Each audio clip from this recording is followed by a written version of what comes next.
I used to have a gavel close to me. Russell Hartenberger bought me a gavel when I did all the drumming at 50 podcasts, and because I Nice. always said let's gavel to, but I don't know where the gavel is, so I'm not very official today. All right, well let's gavel this to order then. Evan Miller, I appreciate you joining me today.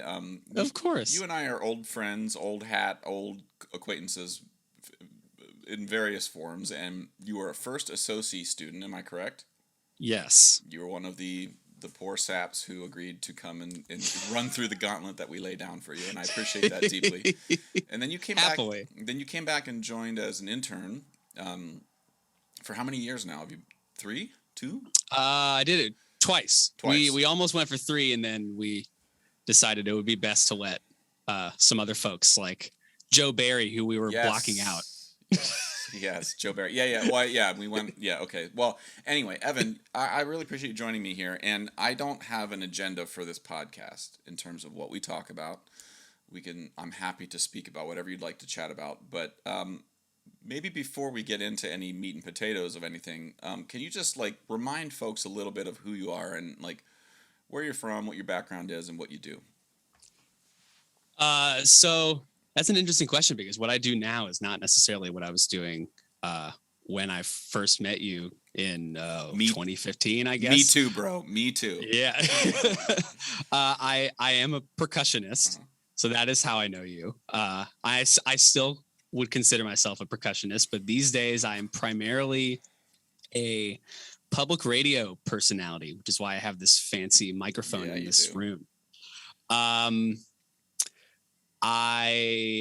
I've been working at the radio station I'm at now, which is I have our little face mask here, 91.3 WISO, the Yellow Springs, Ohio NPR affiliate station that serves Southwest Ohio, so Dayton and a little bit of Cincinnati and that sort of thing. You're from Ohio originally? Yes, I am. I grew up the town over from here. I'm in Yellow Springs right now. I grew up in Enon, the town over, which is smaller than here, and when I'm out and about I tell people I'm from Dayton because nobody knows where Enon is. Okay, let me just stop you for 2 seconds and let me, as a man, as a all of the versions, like straight white male man identifying from a small rural town, I want to empower you to say the name Enon when people ask where you're from, because the number of times I've been asked where I'm from and I say Dover, Ohio, and I say, oh, just south of Canton, Akron area, and they're like, oh, but there's a little part of me that I'm hiding because I'm ashamed for some reason. And I'm not ashamed. It's just like, oh, you'll never know. It's so small. Just say Enon. I need to say Dover. It's on them to look it up. They can Google it and be like, wow, this radio personality came from Enon, Ohio. So anyway, that's a pet peeve. You do with it as you see fit. But yeah, I gladly tell people when I would play gigs on the road, they would just say I'm from Dayton, whoever's booking the show or whatever. And they ask me, oh, where are you at? And I'm like, oh, I actually live like 20-ish minutes outside in Enon, which is just a place that is as important as Dayton or New York or any other else. It's a place where people live. And I want you to embrace that as much as you can. I do love Enon, the place I grew up. It's a very, very small, quiet place where at night you could hear the crickets and a freight train every once in a while off in the distance, and it's right off of I-70, so you can hear the roar of 70. Let me ask this. In the distance. We're already off on a tangent here, Evan, because you're only like 30 seconds into saying where you're from. But like, what is it about Enon that, like, I'm curious about this sort of stuff because I joke about being from a small town, but it's why I am. It's the foundational premise upon why I am who I am. Like, yes, New York and Yale and University of Akron and Trinidad, like all of those places have contributed to who I am. But like the foundation upon which all of that is being piled on upon is Dover, Ohio, and the values and the things that I gleaned when I was there. And like for you, being a kid from a small rural town who I'm sure watched movies like Major League and Kingpin, and you saw movies that sort of get anyway. I'm saying this, maybe I'm projecting my own personal insecurities here, but like, it is always, I'm curious, what is it about Enon, Ohio that somehow, despite their better efforts, propelled you into a life of music, and then now NPR. You know, like Huh. that's a fucking wild thing to say, Evan. I'm just wanting to, Yeah. you know, we couldn't really talk about this at SoSI because that wasn't the level of nuance that anybody was at that point. But now you are, and No. I want to ask. Oh, what did make me go towards that? I mean, I had a traditional kind of small town upbringing. I had my friends down the street, and we would go play outside and run around the street and ride our bikes around everywhere. And what exactly about that led me to music, I'm not sure, because I am a rare musical person in my family. There are some folks on my dad's side that have they love music a lot, and could maybe pluck at a guitar string here or there maybe, but I do not come from a family of any notable musical gifts. So what exactly led me to that, I really don't know. Okay. I just kind of Well, let's stop attached myself to music as a kid. Let's stop there for a point. second, because I would say I agree with you. Everything you're saying rings true to me personally too. Like, my parents were not musicians. You know, my dad played clarinet in high school. Never continued with it. My mom loved music. I mean, both my mom and dad loved music, but they weren't musically talented. But, like, who was it in your town? Like, who was your first teacher? Like, who was it that was like that gave young little tiny 11-year-old Evan Chapman the, like, oh, I can play. You mean I can play? Granted, you're 11 years old. You don't know what anything is, but you're like, I'm gonna be a music person. Like, what? How and when did that enter your mindset? I didn't start playing an instrument until middle school band. So I can't remember if that was 5th or 6th grade now. Well, middle school. So middle school band for me would have been 5th and 6th grade band. That's when That's when you started your music program. Middle school would have been 7th and 8th grade for me. And the percussion gets a rough start at the beginning. You got your little pad and your little bell kit and that sort of thing, and it's remarkable that so many people that start that way stick with it, because you hardly get the real instrument at the start. They give you almost like a like a facsimile of what it is. It's really kind of absurd. No, I agree. Well, I will say, just in full disclosure, I had my 5th grade band music teacher was Joan Wenzel. She is one of my heroes in life, and I always had I had a snare drum. I had a pad, but I had a snare drum. Like, my first instrument was a real instrument, but I didn't play bells. I didn't do much of that stuff till I got to high school. Where it was like, oh, I have to read pitches. That's a weird thing, But I'm curious, actually, as you bring this up, like, I guess it speaks to a little bit of, like, the ethics of a music teacher. Like, what's your job as a music educator? Like, do you think that you'd be doing what you were doing if you had, like, the full drum set from Neil Peart's Rush from day one?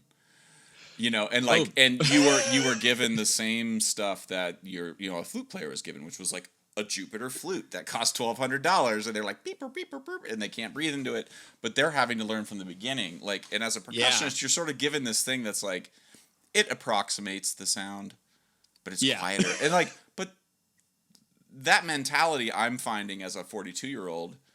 I'm really glad, because I don't have an emotional attachment to a thing. Maybe with the exception of my, they're not up right now, but my steel drums. Those are the things that I feel like mine. But I'm curious for you, like, is anything I'm saying resonating at all? Well, I guess in hindsight, thinking back to it, what that's doing for you that you can't really necessarily explain very well to a 5th grader is that it's the tools that you need to learn the most base level fundamental things of how to play.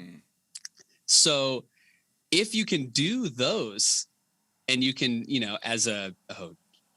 how old are you as a 5th grader? Like 9 11? Or 10 maybe. Yeah. If you can figure that out as a 5th grader, and,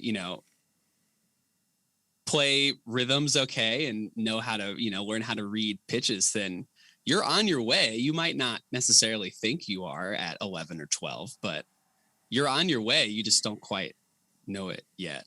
Yeah, because everything that you do when you're 42 is like play rhythms well on a tin can. On a ship's bell, on a pair of clogs that you're beating on your chest for Maurizio Coggle's dressur. Like those are sorts of things you can't really teach a fifth grader, but in a weird way, No. you kind of are by being like, here's this thing that is representative of the job you have, which is playing rhythm. And again, like I'm not advocating for one thing over another here, but I'm just sort of doing an autopsy on my own, like why I see things the way they are.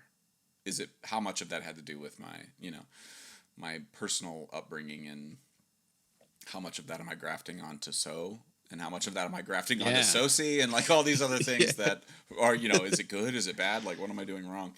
But like, what in particular, I'm just going to say something out loud, and you don't take it as an insult, even though it's going to come out that way. I never pictured you as somebody who'd be sitting behind a microphone talking, not because I didn't think your voice was beautiful or anything like that, but at SoSI, I think I sort of was like, there's a few things that when you're on the other side, my side of the coin with SoSI, you have 30 kids that come in the room and you're like, fuck. All right. I got to get them all to the end of the 2 weeks, basically in the same boat. We're going to lose a few, and I'll throw a life raft. We'll pull them back on. It's going to be great. I think if somebody after 2 weeks of that first SoSI was like, what do you think Evan Miller's going to be doing? I'd be like, I don't know, probably not NPR. Like, I don't know. Like, I don't know. like what? None of what I'm saying is accurate, probably. But I'm just curious, like, what was this always something in like the back of your mind? Like, what kind of got you into talking about things and to people? Well, you're right to think that, because I certainly didn't think this is where I'd be right now, but here I am. That period of time for me was kind of the beginning of a transformation of sorts. Things kind of turning around. I just come off my out of my sophomore year of college was terrible. It was maybe one of the worst years of my life. Definitely the most depressed I've ever been in my life. And I entered my junior year.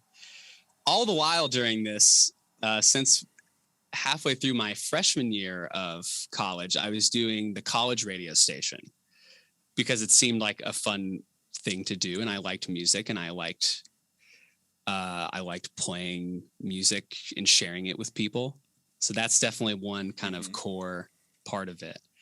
But my junior year of college and then going to SoSI was kind of the turnaround moment where things started to go in the direction that they should have been going. And I found the community of people that I know that I had been looking for, whether I knew it or not. And two, I found out where I can find joy in performing. And somewhere along the way, doing radio became able to scratch that same itch a little bit. It's not quite playing notes or scraping tiles with forks or whatever weird stuff I end up doing, but it's still a kind of performance which satisfies me. And I should say I have a family connection to radio, and this station in particular, actually, my Aunt Kathy on my dad's side hosted a show on this station that I'm at now called Rise When the Rooster Crows. Back in the day, oh geez, it's been a show on this station almost since it was formed in 58. It used to be a daily show. Now it's just a Sunday morning, but it was 6 to 8 every day. And in the 80s, my Aunt Kathy hosted this show. And so I knew that when I was younger. I didn't necessarily connect the dots for a while that it was here in town, or it just didn't quite. The fact that she was a radio person for a period of time in her life didn't necessarily really kind of set in. But when I told her that I was doing college radio, what was that? Did she ever talk about it to you? Oh yeah. She and her husband, my Uncle Bill, would talk about doing this show, and they would have folks that were in jail call in and request bluegrass songs and all kinds of wild stuff. Listen, everybody, listen. The beauty of radio is that all you need is a call. You need a phone. You need a phone to call in. And That's you know it. who else has a phone? Prisoners in jail. They got their Yes, one they phone do. call a week. And I would say your mom probably was like, there was a point of like real pride and honor that someone spent their one phone call a week to call in and be like, I want Folsom Prison Blues by Johnny Cash. Like, oh yeah, that was a thing. This is gonna be a thing full of tangents, but a very quick aside. Somebody on my dad's side of the family was in the hospital, and my dad went to visit whoever it was. I can't remember. Mm-hmm. And there was somebody in the bed over, and somebody brought up my Aunt Kathy's name, Kathy Eastep, and he makes a noise like, wait, Kathy Eastep, is that Rise When the Rooster Crows, Kathy Eastep? Oh, I love her. That's my favorite show. Blah, blah, blah. Just some random guy. Awesome. Well, that's going to be you. That's going to be you, Evan. There's going to be some. What's the name of your show? So I have two shows. I had one that I started in. You've surpassed me. I only got one show. Yeah, I had one that I started in 2019, almost 2 years ago now. This month is the 2-year anniversary of this show. It's called The Outside. Okay. And it's more or less an extension of what I was doing near the end of my time at Wright State University doing college radio, which is I play all kinds of experimental music, whatever that means. So last night there was free jazz, there was a few different chamber music things. There was a couple pieces from the Recap album, the young all BIPOC women percussion quartet record, which is fantastic, and all just as many kinds of just kind of strange and bizarre music that I love very much that I can terrorize our listening area with on Sunday nights in the middle of the night where no one will hear it. And it's 11 to 1 a.m. on purpose. Listen, this podcast I do is the 11 to 1. I consider it. Every time I post a podcast, I'm like, this is airing from 11 to 1 a.m. I assume no one's listening, but I feel like if most all art was created or conversations were created in that spirit of like, no one's listening, so let's just be ourselves. Like for you, being yourself means playing, Recap or playing Michael Gordon or playing Caroline Shaw or whatever it is that you feel like is important to you. I don't know. Like, yeah, sure, you're going to get some people who don't, wait up until 11 p.m. to hear what it is you're playing, but you're going to, I think the world's just oh, yes, I did. Well, it was good. On that front then, let me ask you, like, what have been some of the... It's kind of a two-part question. One is, what are some of the things that, as a student, and when I say a student, I mean in the context of how you and I know each other. Well, maybe not. You can include your undergrad studies with Wright State, but like, what were some things that you tracked as a student where you were like, this is fucked up. Fuck this. I would do it so much better. And then now how old are you, if you don't mind me asking? I am 27. I'll be 28 27. later this year. You're enough removed from the institutional sort of world in that, like, you can maybe look back and be like, all right, I was wrong about these things, but actually I think this thing I stand by. Like, so I kind of want you to inhabit two spaces. What was your mindset as a student, and like, what were the things that you saw as the orcs in the world that you had to kill? And now as a 27-year-old and sort of dabbling in the day-to-day grind of like how the world might interact with each other on radio. Like the way people talk on radio is way different than the way they talk in person, is way different than the way they talk on social media. So I'm curious for you, can you tell me now a little bit, what overlaps from 27-year-old Evan versus 22-year-old Evan? Oh, that's a great question. I mean, I think as the sole resident, like, weird guy in not just my studio at school, but more or less in the music school generally, I think it was not always super fun at times to just be like the weird guy. And I tried to talk about certain things that I thought were interesting, and people look at me like I have two heads, or I want to play, oh, we should try playing XYZ piece. It would be great. And they're like, no, that sounds awful. So the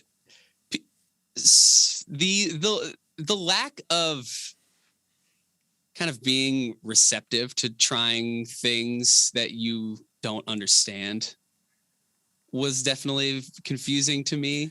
Someone that had open ears. Do you think that, sorry, I know that you haven't gotten to the second part of your question yet, but do you think that a lot of that had to come, or was due in part to a little bit of the way that, and again, like I'm setting it, there's no value judgment here, but from what I know of Wright State and Jerry Noble, and I'd take a bullet for Jerry, but there's a real heavy orchestral focus where, the orchestral repertoire, the way to get an audition, like there's a path, that ecosystem at Wright State was set up a little bit to be like, hey, I know how to help you get through this path. So let me try to do that. And deviations from that mean like, whoa, like, yeah, sure, I think that's awesome, but like that's the path I feel like I can help you get down is this. At the University of Akron, I had the opposite path, where it was like every weird idea I had was accepted, but then when an orchestra audition came up, I was like, anyone? Bueller? And then I went and got embarrassed on an orchestra audition because, and again, no value judgment here. It's just that wasn't the strengths of my particular setup. So, like, am I misdiagnosing anything here? Like, do you think that might have been part of the equation? Oh, that was 100% part of the equation, especially because in certain circles the school of thought is that doing the kinds of things that I do, or even to some extent the things that you do, are just financially just completely outrageous to assume you could live. They're not wrong, just for the record. No, they're not wrong. If I could make money, Boeing paint stir sticks, I wouldn't be doing a radio show right now necessarily, but but it was the conflation of that thing with you can't make any money or make any money doing this, so therefore it's a waste of time. Got it. That was the thing that I was like, well, but it's not a waste of time. It's, it's art, and isn't that what we're here for? There's definitely still a I feel like the longer I went through school, and especially exiting it, and the longer I'm separated from it, I'm still able to kind of suss out the motives for music making behind certain people. And I generally prefer if I could stick with like, yeah, I'm playing music because I love playing music, not, oh, I'm playing music because I'm going to rake in money. And like, that's why. Yeah, that's one of the things that I think, having grown up in a world where new music was the sort of focus in steel band, and the world musics were the focus, where the path was a little more fuzzy on the end. Like, it wasn't like if you play Scheherazade with the Tom Freer mute, you're going to be great. You play the bass, Rite of Spring with these particular mallets. Like, I was just like, I don't know, that seems totally nuts to me. Like, I love this category. But I think, looking back, the thing that I feel like, I think this is leading me to my larger point about the second part of the question, which is like the people you're studying with, and I say Jerry Noble because Jerry's the teacher at Wright State. Yes. I, as a 40-year-old man, have had beers with Jerry, had dinner with Jerry. Like, he's a person just like you are. He's just he's just a 50-year-old version of you, and like, he went through the same things. And so I'm trying real hard to, in my own personal life, look back on my teachers and be like, okay, Bob Van Cise, just a 50-year-old version of me, and if I lived the same life he lived, I might say the same things he said. And so what is it about his life that I want to sort of, with my scalpel, carve out and keep? for my own then teaching moving forward. And I think that leads me to my second part of my question. Like now as 27-year-old Evan, who's got your feet in the real world, you're making money, and you're probably have a 1099 or two in your life, and you've got a W-2 that you have to submit to somebody, and you've got an I-9 that proves you're a citizen. Like you've got all this shit that like they don't talk to you about in school. No one ever told me about in Yale about what a W-2 was, and that might have been the most important information they could have fucking given me. But like for you, like what is the stuff now that you look back at 27-year-old Evan and might have said, "Hey bro, just sit tight on this. Choke this down. It's going to suck, but swallow that pill. It's going to be worth it." Yeah, and I understand more the farther away I get from school why Jerry is the way Jerry is, or why Jerry thinks the way Jerry thinks, because he and people like him at the end of the day just want you to not be like starving on the street. Yes, thank you. Evan, can you say that one more time? One more time for the people in the back. Your teachers don't want you to die. Even the ones who you feel like hate you the most, by and large, I'm willing to roll the dice that they actually are just looking at me and being like, "I'm so scared you won't pay your rent. Oh my God. That's why I'm on you about the Neapolitan 6 chord. I know it doesn't seem rational, but I want you to pay your rent. I want you to buy a new hat. I want you to buy a new pair of shoes and like be able to afford like paper towels and shit like that." Yeah. Jerry, he did his best to understand what I was doing, but I think just from a general, just kind of aesthetic thing, didn't necessarily get it. But, people like Tim Feeney, who visited a couple times, trusted what I was doing. And there are people like Tim in this world who are way deep in the world that I'm in, but are also respectable in other parts of the world. And Jerry notices that. So when someone like Tim, who does crazy things, but also, is not dying, is not living on the street. When people like that give some indicator that I'm not crazy by wanting to do crazy things, I think it lessens the blow a little bit. But and also too, just to highlight something that like the reason Tim was in the room was because of who? It was because of Jerry. Right. So like again, like I think this is for me personally, like I look back at some teachers and I'm like, why did you do this? And like I'm forgetting about the like 35 other people that they were like that I'm sure they texted on the side and were like, "Listen, when you come into this coaching, Josh is going to play this thing and he doesn't listen to me. He's never listened to me in 2 years. Can you just please?" And then that person's like, "Yeah, sure, Bob. I know. I owe you a beer. I'll do." Like, that's the way it happens. Every time I bring in a guest at NYU, I'm just like, I have said the same 15 things to this group of people.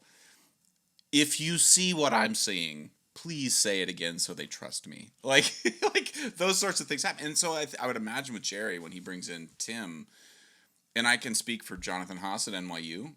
In my experience, Jonathan would have no problem looking you in the face and being like, "I don't know anything about steel drums, but Josh does, and that's important to me." And I think as a teacher, sort of in hindsight, recognizing a little bit of like, one of the reasons you're doing what you're doing is because somebody like Jerry, who could play Scheherazade or Porgy and Bess in his sleep better than me if I practice it for 9 months straight and nothing but that right now. If I put down all of SoSI rep and practice Porgy and Bess for 9 months, I still would not be as good at it as Jerry Noble, excuse me. That's true. That's just true. And I'm and I can be upset about that and insecure about that. But on the other hand, like if I was over a beer with Jerry, he's going to look at me and be like, "Steel drums? Like, what are you doing? Like, how do you do that? How do you like?" Yeah, how do you make that work? But there's no that. But I think the older I get, the less I'm trying to ascribe a value to one or the other. Like we are all in this same fucking storm in a very tiny boat, trying to not drown together if we can. Oh God!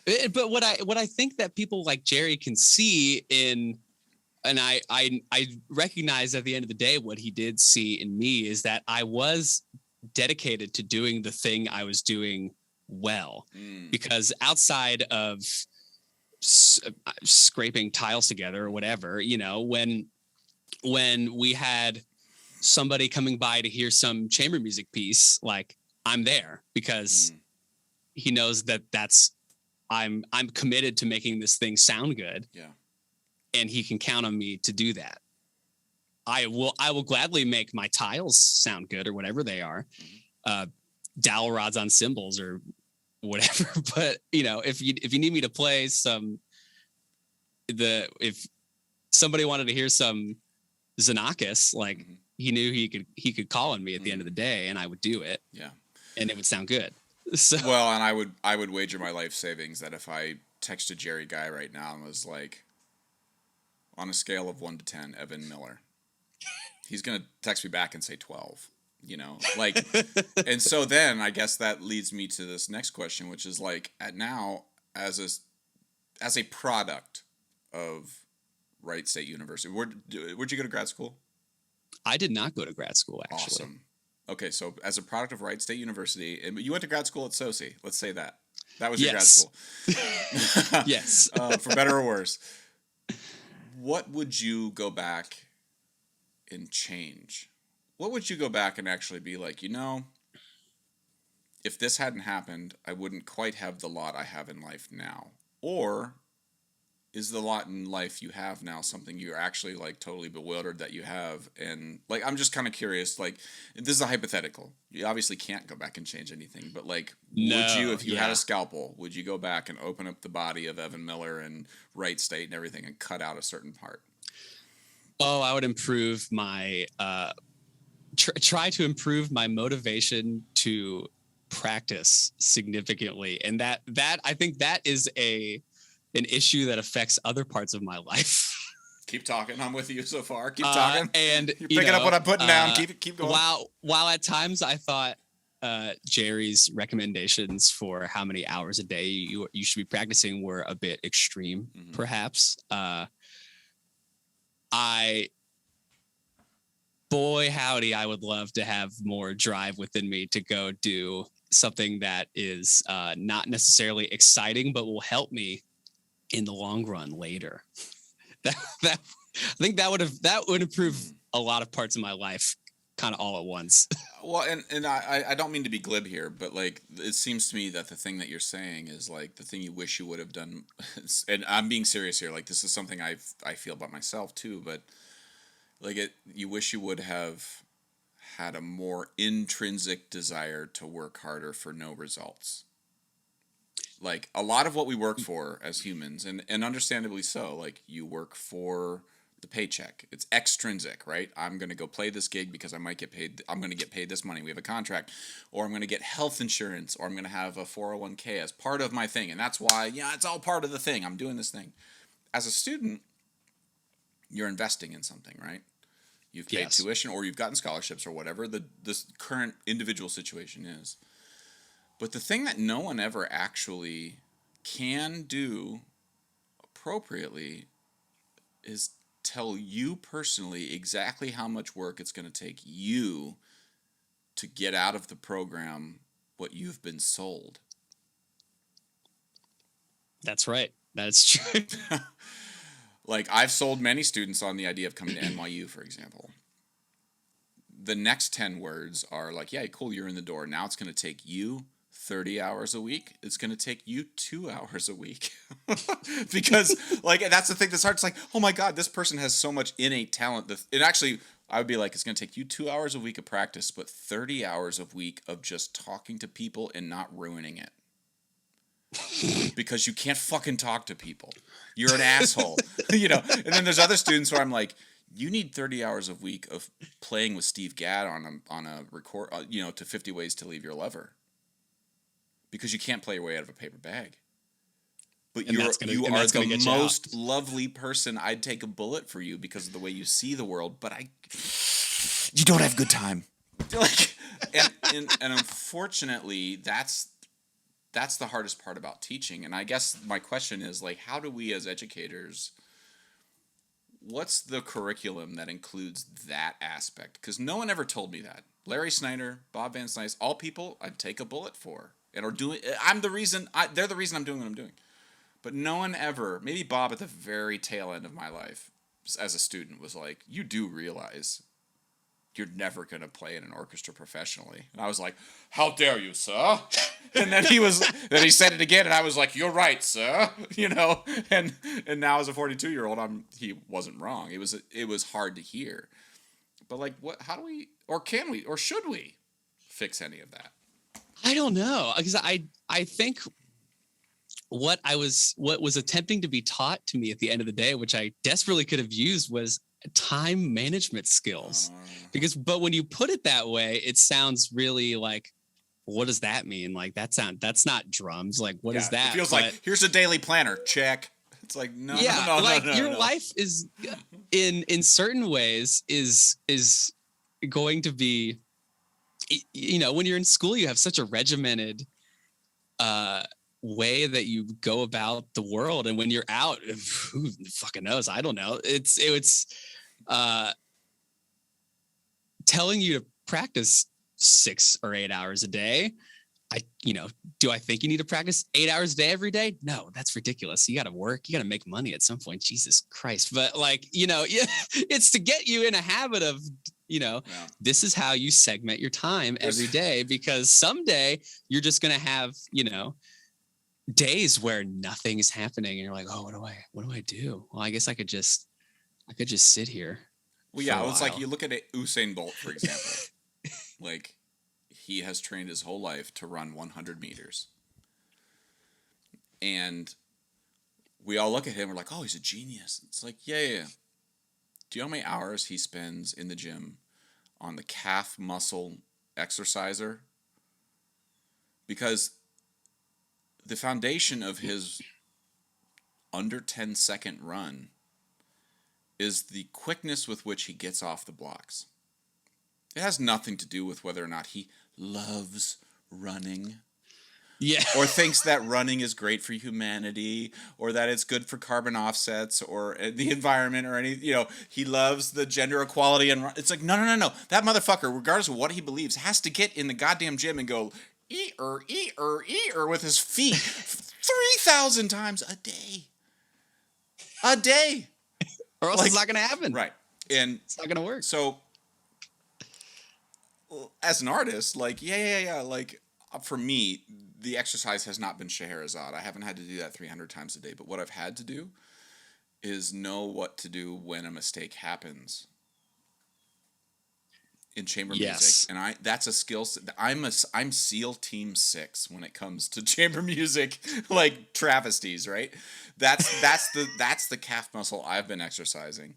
And I guess what I'm asking is, like, as a student, like, what are the things you all are told are the, like, career paths for you all? I'm asking, like, sort of out of ignorance, but also just to be, like, play dumb for 2 seconds.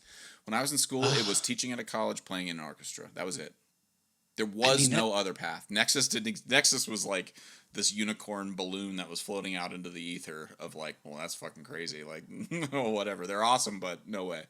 Like, what are you all being told? Because now the world's different. Now there's several percussion groups who are basically making it full time with other aspects to their careers. But, like, what are you all being told in school? I mean, at least when I was there, that was still kind of it. Or like teaching band, because at, Ohio in the Midwest generally, that's other than Texas, that's band land. Like, and was it seen as a positive, like, hey, teach college, play in an orchestra, teach band? Or was it play at a college, teach an orchestra, or play in an orchestra, and then teach band? Oh, no, teaching band, because we had a lot of music educator people at Wright State. So, we were loading up our area schools with Wright State alumni band directors, not only made them feel good that, like, hey, we're placing people in jobs, thank God, but also, a great tool for, look at how many of these Wright State graduates have jobs. You should come to Wright State because, if you like your band director, percussion person, whoever that is, maybe you'll like going to Wright State. Yeah, it's interesting. I mean, which is I realize that might have sounded kind of. No. I everything you're saying resonates with me because when I was in school, I don't know why I don't this. mean for that to sound snarky, like a No. marketing tool. When I was in school, I remember very specifically. I was a dual major. I was music ed and performance, but when people asked me, I didn't really lead with the music ed part because at the time, this was early 2000s, the University of Akron, there was an odd like cultural split between the music ed department and the like performance department. In the percussion department, the Venn diagram overlapped almost 100%, whereas like Larry Snyder didn't give a fuck what your major was. It's like, you cannot play a recital. I don't care who you are. Like fine, get your music ed degree, but you gotta like we're a team here, so we're gonna move as a team, right? And I really appreciated that because it never forced me to be like, oh, I'm a music ed major or oh, I'm a performance major. I could just be a percussion major and play in steel band and play in Afro-Cuban jazz ensemble, go to Trinidad for a month, on a work study thing through the school. Like all of these things felt open to me. But there was this, like, if you're an atrium dweller, and an atrium dweller was somebody who sat in the atrium and talked about bassoon fingerings, but never practiced. And I half understood why that argument was made because, like, yeah, they're sitting in the lobby not practicing. But also, like, I wonder now as a 42-year-old person how much of that culture actually created that environment. Like, why didn't we see music ed majors? Like, your job, we're training people to teach other people how to perform. Shouldn't we be teaching them more than the other people who are just practicing? I mean, they're going to be fine. People are performing, they're going to fall on their butt. But you're teaching 5th grade kids. Like, shouldn't they have the same sort of... Like, and so I'm wondering, like, if I started a music school from scratch, I would get rid of the music ed and music performance degree totally and make some degree that's like, you're getting one. It's called music, or it's called art, or it's called education, whatever it is. Like, call it My Little Pony for all I care. Yeah. But, like, we're not going to distinguish between, like, sorry, Evan Miller, you want to be a drum set major? You're going to learn bassoon fingerings because it might, the one time in your entire life when you're on a gig with a bassoon player and they can't quite hit that E flat. It's because there's 17 different fingerings to E flat. And you might, in that moment, when you've had 3 beers, be like, sounds great. And that may save that. You might have that relationship for the rest of your life because you knew in the back of your heart there were 13 different fingerings for that and they didn't know which one. And like, as an ed major, I've been in that situation once.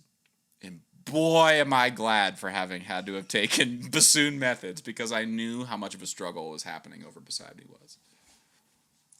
I spent my first 2 years as an education major, and by the end of my sophomore year, I couldn't do it. My friends that are dedicated music educators, I love these people to death because they do an extremely important job that none of us would be here. That's also true. if they're not willing to do that job. So I think music educators are great, but I realized after a couple of years that I just do not have the patience for this. And if I can hardly motivate myself sometimes, how do I motivate a 5th grader? And to be clear, Evan, I want to be clear here. I also think it's crucially important that students who go through school don't see as like the result. If after the result after four years of schooling is you're like, oh man, I don't want to teach 5th grade band. Good. You know what 5th grade band needs? A shitload of people who want to teach 5th grade band. That's why I got out of there. Get the fuck out. I was like, you know what? Go somewhere else. Recommend it to other people that I don't like. Yeah, like the way in 30 years from now, 20 years from now, for colleges in terms of diversity, race, all of the things that we're all worried about to look the way they do is for music educators at the 5th grade level to be psyched about and so like that's what I want. I mean, that's healthy. So for you to recognize that, Evan, is awesome. Like that you're suited better to advocate for music and the health of a music culture in the world at NPR rather than a classroom. And maybe that means for you, Evan, that you don't get health insurance through NPR. Like you might have through the 5th grade classroom. And as much of a struggle as that will be for you, I want to just put out there in the world the idea that that might actually be the best thing for everyone involved. You know, like how many teachers have you had where you're like, if you could just be like a snowblower for full time, you'd be happy as a clam. Why are you teaching? Why are you teaching science? You know, like.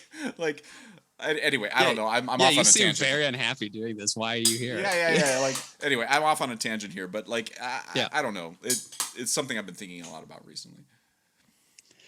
Well, I just, I realized at the end of the day that like this does not, I love music, but this doesn't make me happy, and I don't want to continue moving in this place where then I decide, wow, you know what? I think I hate music now because I felt I felt some invisible reason to trap myself down this one road. So I picked a different one, which was to be a performance major. And now that's where I got on the road of confounding my professor on a regular basis because I wanted to play chamber music all the time. And I wanted to, after a certain point, I wanted to make feedback noises in cassette players and all kinds of weird stuff. And he's like, I don't know what you're doing, but.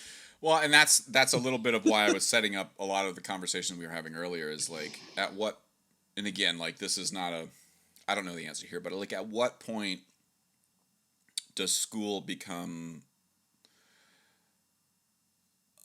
a situation where like you've realized what it is you want because the teacher you've had, but now the teacher you have can't give you what you want, but the reason you know what you don't want is because of the teacher you have. like that's that is the little bit of the like the snake eating its own tail sort of thing of like, actually I think Jerry Noble in the environment you were in might have made you more of who you are than had you gone into that situation being like, I'm going to be Rich Wiener, you know, like, and I'm going to recreate all that stuff. And so then, like I guess as you, I'm just asking as you, I guess I'm wondering how we get older, how we start to like show credit where credit is due. Do you change, like, I don't know, would you go back and change any of the way Jerry taught you? Like, because if Jerry taught you any differently, you wouldn't be doing the thing you're doing. But then on the other hand, you're like, oh, I don't know if you could just do that. Oh, I don't know. But if they change, oh my God, if I didn't, if he hadn't said, I don't know. I've tried to take one comment out of things Bob said to me, out of Larry said to me, out of the So guys have said to me. I've tried to remove one comment and see what the like Back to the Future ramifications are. Like what disappears from the Polaroid I have. It almost all disappears all the time. And that's heartbreaking for me, but also like I kind of want to ask people like yourself, like, am I alone here? No, I wouldn't have changed any of it because I especially now realize the experiences where I realized what I don't like and what I don't want to do are just as important as the eye-opening experiences where I was like, oh, this is my thing. I'm here now. This is my world. But the ones where I was like, ooh, no, this is bad. I can't be here. This isn't good, are just as important because they closed doors that I had no business entering. That's an interesting thing to say out loud. I mean, I think we hear the sort of adage all the time, or the platitude of like, when one door closes, another one opens. But I've never heard anybody say like, I don't know, maybe I should not go into that door. Like, just because a door's open doesn't mean you go into it. Like, anyway. Evan? Yeah, I mean, I respect my friends that love the orchestra world, and you know, that's a crazy scene. And I wish them the best because, you know, the audition life is a hard one, but I would have no business getting into that. Absolutely no business. Well, it's the same for me. Like we were playing, So did a gig with the Cincinnati Symphony a couple, like 3 weeks ago, and we played Jean-Baptiste Lully with the orchestra, and we played David Lang's concerto, but the Lully piece was like the one moment where the four of us had moment of insecurity of like, we've done this once with them at Mostly Mozart in New York with the same conductor. So it's not like it was new for us, but it was like, why are we here? Like Like all these guys who studied their whole life to go with like a beautiful pair of French K zildjian cymbals that they know Luli would have used or whatever. I'm like, I don't know what the fuck. All I know is the motherfucker stabbed himself in the foot. Basically was a bad And conductor. died. He was the worst conductor we've ever had. He killed himself. Like by conducting. So by default, he's the worst conductor of all time. Like, but those guys didn't have that baggage. No. I was up there playing. I had a bird call, and I'm like, beep, beep, beep, beep, beep, like, you know, on stage with an orchestra, making a fool out of myself and stamping this big jingling Johnny up in the air and cutting my hand and bleeding all over the place. And they were like, "This is awesome." It's like, okay, well then I brought this baggage to the table. That was me. Like I brought this, but I still have this insecurity because there's all these other people, but they don't have that. They see us as a thing. So why am I seeing them as a thing? Like, No. and is that a symptom of an older way of thinking? I guess the part where I want to take my scalpel and be like, meow, is like, I wonder, Evan, if the generational sort of attitude towards orchestra playing versus chamber music playing is sort of like the Andromeda Galaxy and the Milky Way Galaxy, where they were here when I was in school. They've now collided and they're here. And there's a lot more overlapping than I'm aware of. And so I just need to stop being so fucking scared every time I'm in an orchestra hall with an orchestra playing crash cymbals, because those guys aren't seeing that shit, and I'm bringing it to the table for no reason. Well, I mean, if you look at a more realist perspective on how what the success rate or how easy it is to like get what you want in either world, it's basically the same now. Like, you know, finding an orchestra job, like, good fucking luck.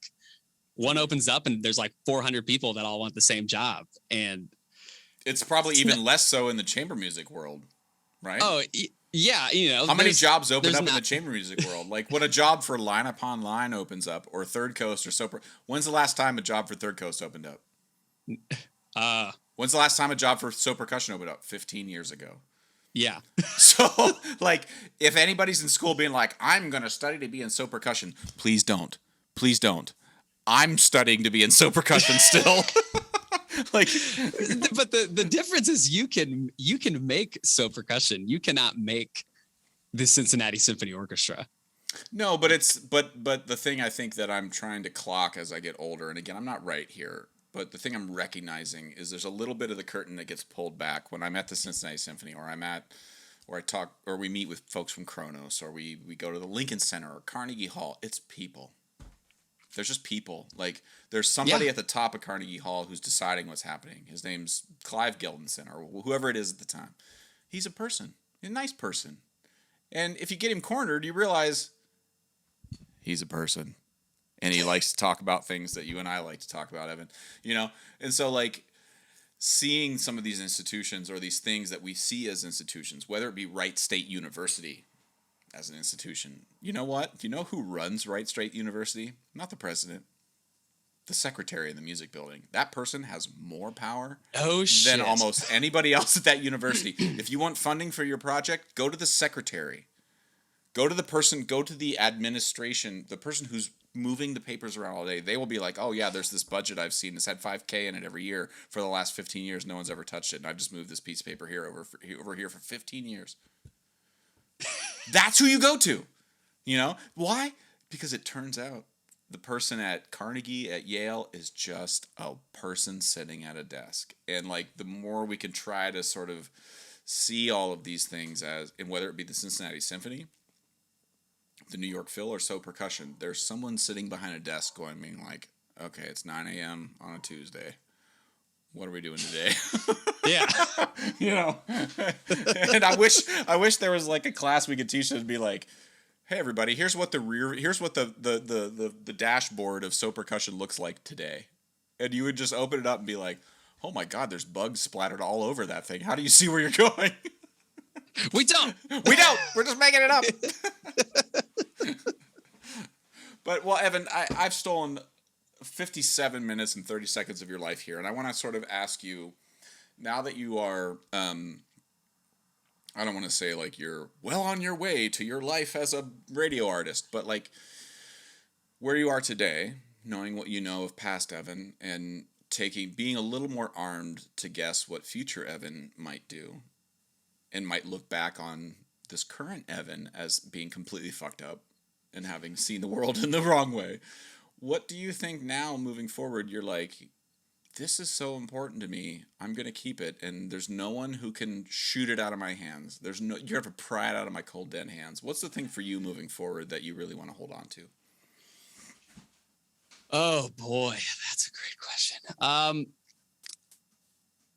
All the time learning to be okay making mistakes and falling on my face.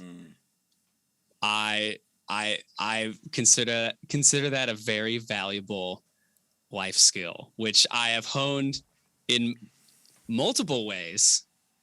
In music making for sure, especially playing improvised music, which I love. And that's, if that's a tightrope walk, if there ever was one. And if you're not prepared to fuck up, then can I be honest with you? Don't do that. Can I be honest with you? Yeah. I hate improvising. I fucking hate it. I understand why. I hate soloing in the context of steel band, like a trio in a backyard for somebody's luau. I hate playing over the chorus, I hate blowing choruses over Margaritaville or Marianne or any of those like old songs. I hate being in a situation where someone's like free jazz, and you're just gonna I'm just, no. The world is already chaotic. I don't need anyway. I applaud your efforts there because it's a big weakness of mine. I've over the course of time, and it started at SoSI actually, where I was first given a taste of what free improvising probably is with like. Jason, right? I mean, he's very good at that stuff. It was like a late night hang on the first week. Who would have ran that? Nate May and Caitlin Cawley, I believe, were the masterminds behind that. And being willing to just throw myself into the void and something's going to happen. I don't know what, but I'm willing to let myself go to whatever it is. And if it's great, awesome. If it's not, oops. Well, I learned something. I played my first solo gig in a little bit over a year and a half this past Saturday, which Brianna Mansky asked me to play. Oh, I just did a podcast with Brianna. She's awesome. Yes, you did. She is great. I really enjoyed that. She was the first conversation I did in person since COVID, and you picked a good one. I'm really grateful. It's total stranger. I did not know her prior, and I'm really grateful for her. I hope she knows how much that conversation meant to me. I talked to her about it, and she said she had a really good time doing it. She's very happy. If she told you she hated me, would you tell me? Yes. Okay, all right. But she does. I'm very insecure, Evan. I'm very insecure. So it was a miniature version of her response project. Yeah, that sounded amazing. Yeah, she gave a group of us a poem to respond to. There was a visual artist, a chef, a singer-songwriter, and then me.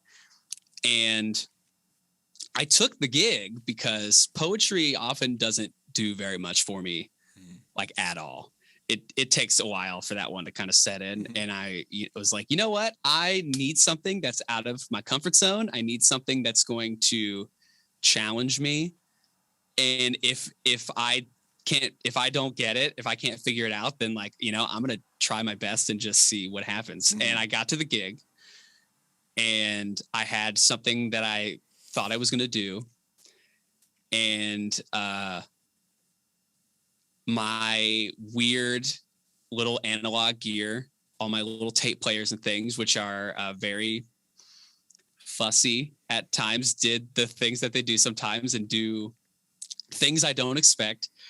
And I found myself in some other zone, and I was like, well, shit, here we go. I have no choice but to just, this ship's moving and it's not stopping for nothing. So here we're going to keep going until my time's up. And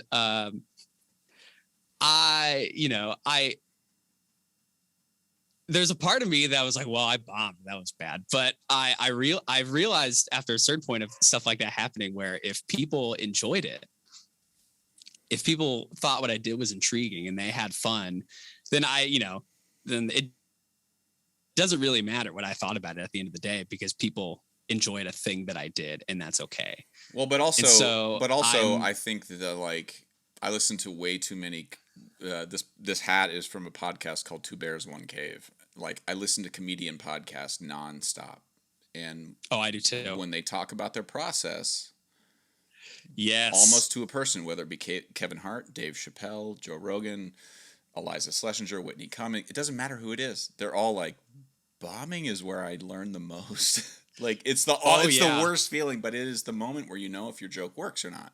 You know if the bowed symbol you're doing is actually going to have the effect that you want it to have. And anyway, I just like when you say that moment of like I bombed, it's like that's what you did was you did it. You got an A+ that night. That's what you got.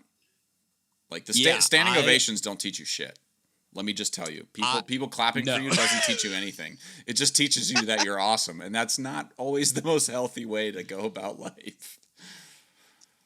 I love listening to comedy people, especially that do improv stuff, talk about their process, because going out somewhere where you're in front of a fresh group of people that have no idea what the fuck you're about or who you are, and you do something and you have no idea how it's going to land. I'm like, oh my God, yeah, that's me.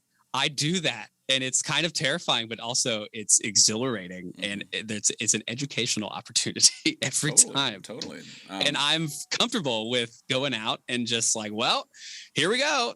I don't know what's going to happen, but I'm committed to trying whatever it is. So where do you see, knowing that, like saying out loud that like, the idea that improvisation and being okay with something that might not work, the improvisation is an experiment inherently, meaning an experiment by definition is something you start out doing. It's something to which you cannot know the end result. So the end result may be pleasing or horrifying or sort of like meh in between. And you've stated out loud that path is something you're specifically excited and grateful to have been placed on through things like SoSI and various other things in your life. Like, having said that, where do you see yourself in 5 years? Like, forget about who might get elected in 3 years, or what other pandemic might sweep through and change the whole world. If money and logistics were not an issue for you, what would you do tomorrow? What job would you do tomorrow and never look back? Oh man. I mean, truth be told, I'm pretty happy in the job I'm in now. I'm a full-time radio host. I get to just talk about music into microphones for 3 hours a day, and then just kind of dig up music and other similar things for the rest of the day. I fell into this job kind of weirdly. I didn't think I would be here until I was part-timing here, and my former boss in February quit, just kind of out of nowhere. And our operations guy Peter referred to me as the battlefield promotion. Like, well, buddy, you're the only one left, so here you go. It's all you. And there are parts that I love about this job, and there are parts that I don't. But I realize that I feel very fortunate at 27 years old to be doing a job that not only I find fun and fulfilling, but it makes people happy because they tell me this, and I don't take that for granted. Don't ever take that for granted. Evan, like, and everything you're saying, God bless you, Evan Miller. This has been an hour and 7 minutes well spent on my end. I don't know about you, but on my end, I've really enjoyed this. I mean, everything you're saying really resonates with me. Like, my hire in So Percussion was a battlefield promotion. Like, this is the thing that's hard to explain to students. People who look at So and they see us as this thing, this entity that exists separate from. I got a frantic email from Adam that was like, "Do you want to meet?" And I was like, "What are you?" This was like 2004, and I was at Yale. I checked the email once a week. Like, so I get this email on a Thursday that Adam had sent on a Monday that was like, "Hey, can we meet?" And I was like, "Okay, whatever." And I was the only guy who knew Third Construction Part 4. Like, it wasn't that I was the best musician. It was just like that was the one piece they didn't have to rehearse with. So in terms of like, there were bullets flying, and they're like, that guy's bleeding the least. Get him. Get him. Get him. He's not gushing out of an artery. Get him. Drag his body over. We'll patch him up and put him on the field. And here I am now 15 years later, and yes, there's an institution. Yes, there's infrastructure and all of these things, and there's HR, blah, blah, blah, and all the things. But bro, we are a battlefield. We're all battle hardened. And I think the same goes for you. The same goes for your boss. Yes, WQXR or whatever the radio station is that you're working for right now, like, may seem to you because they've got a building, and then when you walk in, there's a lock, and then there's a bathroom that's always clean.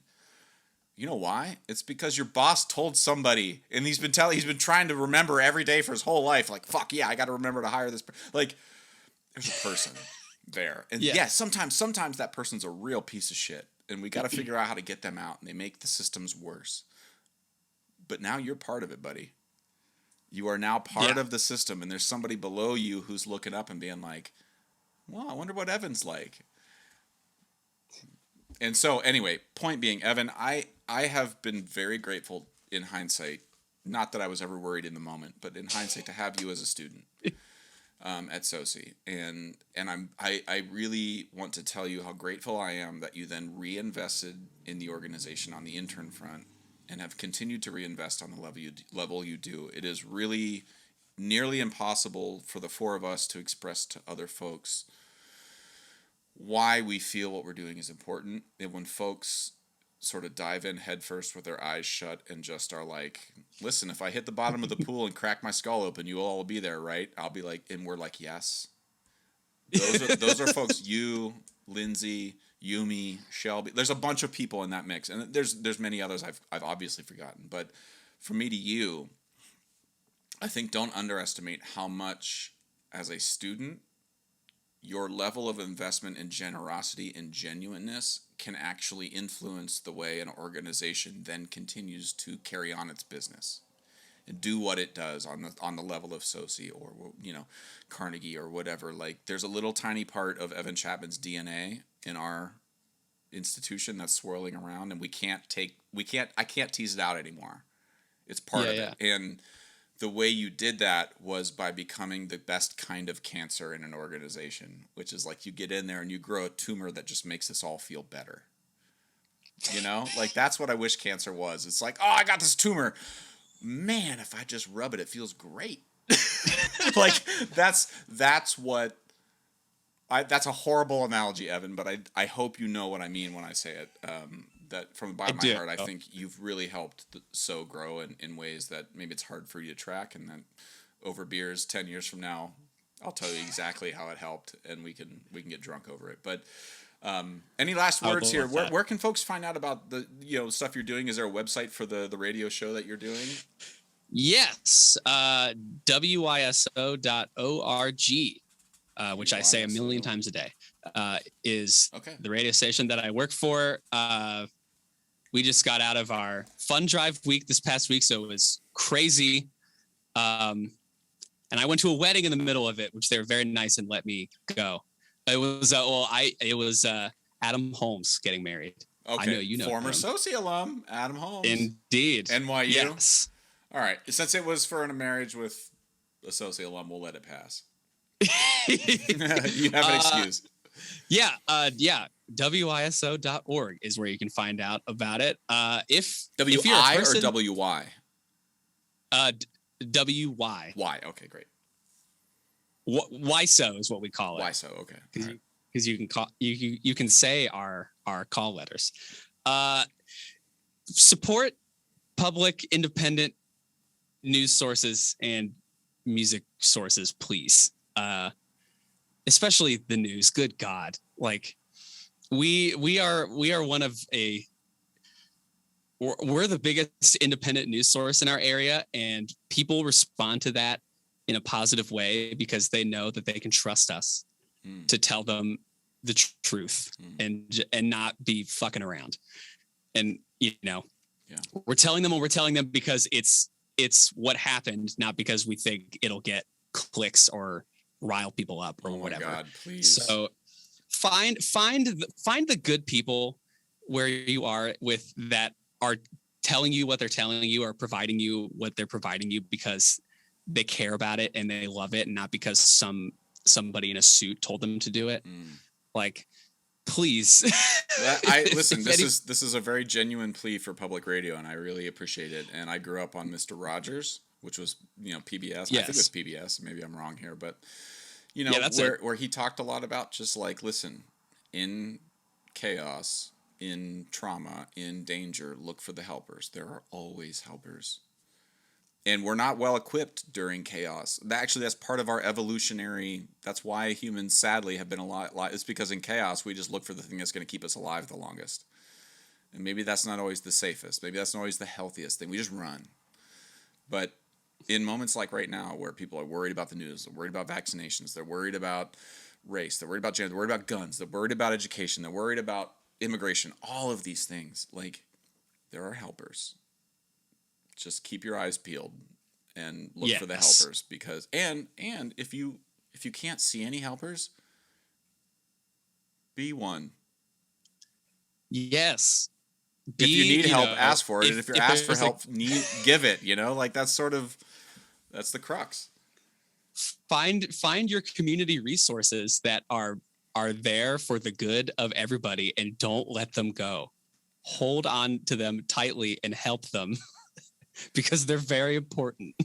Well, Evan, I feel like that is a very appropriate place to sort of put a pin in this and wrap it up. I've really enjoyed. I have robbed you of an hour and 15 minutes. And listen, when I'm in a coffin and you can lean down into my dead face and be like, you took an hour and 15 of my life, and you're well within your right. You have that right to do that. But I personally just know I'm very grateful, and your time is not lost on me, and your words are wise. And I know this doesn't sound appropriate, but 2021 Evan could school 2017 Evan. Whatever the year was I first met you, you are a wise person, and I appreciate you. So just keep doing what you're doing, and just know we're here if you ever need anything moving forward. Okay. Thank you. Thanks for giving me the time to talk to you. I love talking to people that I like. Me too. I love talking to nice people who mean things to me. So, well, I appreciate too. And again, like you're gonna hear something I say at some point on a podcast in the future or in the past that you are horrified by, or that you think, oh my God, this person I don't know. Yeah, you do. Call me. This is the thing that bugs me the most, is like, you're going to say something on the radio I disagree with at some point. Maybe. But I know you, and I can be like, Evan, am I going crazy? And you can be like, no, I had 2 shots of vodka before that session. And I'd be like, oh, me too, before that thing that I said that pissed you off. So anyway, Evan, I'm really, really proud of you. I'm really psyched to see you getting your silky voice on the radio, and I hope it brings you an Emmy or whatever it is that radio hosts win in the future. But until the next time, stay healthy and happy, and I hope to cross paths with you again soon. Me too. Thank you, Josh. Alrighty, take care, Evan. See you, buddy. You too. See ya. Bye. Okay, I hope you enjoyed that conversation. This podcast is brought to you by Liquid Drum, liquiddrum.com down in Waco, Texas. My good friend Todd Meehan runs an amazing percussion company down there. Great merch, great content. Check him out, liquiddrum.com. Also, Kyle Dunleavy, dunleavypans.com, DUNLEAVY pans.com. Kyle Dunleavy makes and builds all the steel drums that I perform and teach on in So Percussion, as well as at NYU and Princeton. He's an amazing tuner, builder, just a really nice guy, very dependable. Check him out. If you are interested at all in steel pan advocacy, want to learn more about the goings-on in pan in Brooklyn, check out paninmotion.com. My good friend Kendall Williams, Jerry Guy, Trisha Guy, and Arisha John run an amazing organization called paninmotion.com. Check them out.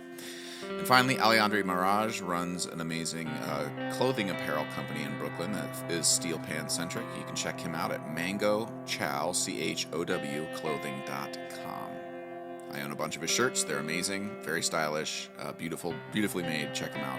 MangoChowClothing.com. Okay, hope you're well. Talk to you soon. Bye.